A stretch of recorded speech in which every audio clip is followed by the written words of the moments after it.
Okay. Here's what I'm say. When sometimes I am right and my smack talking is right, and this is it. You saw Painter, the guy that they were like saying, oh, he's like one of the worst quarterbacks, eat the secondary up like good cake. And well, how did that happen? Is it because he was worried he was going to get cut or whatever? But if that had been Peyton Manning, how bad would it have been? So you got to ask yourself that.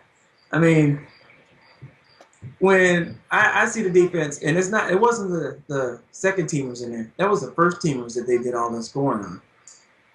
That was the first teamer, so they should be a little bit more worried than what people might think. Now, I'm not the Paul Revere of let's go get a defense, let's go get the defense. I'm not one lamp or two lamp guy carrying it. All I'm saying is they're missing something, and they're missing that meat up in the middle. And if you start running on them, and then you get them to put a run defense out there, because they got them little bitty linebackers, fast and all that kind of stuff is great. But you start running on them, then all of a sudden, all the moving around in the world doesn't hide that your secondary is average. And an average secondary in the NFL looks like the Cardinals secondary, which get ate up like good cake every weekend. And while I'm talking about the Indianapolis game, I'd like to say that did not approve of what McCarthy did in the last second. I know it's a football game, I know it's preseason, but there's always a gentleman's agreement that you don't do something and I won't do something.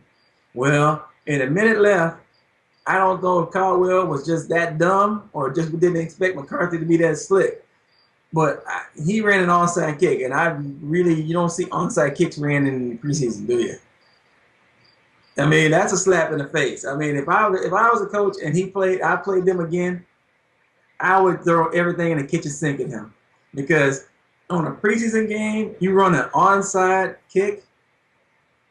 We're not talking about a playoff game. We're not talking about a regular season game where the game on the line. We're talking about a preseason game, and you run an onside kick. That, to me, was a slap in the face to the other coach. You have a gentleman agreement to not do certain things unless they've gone away from that. And, I mean, the other guy didn't even know they were going to do an onside kick. He had his regular kick squad out there.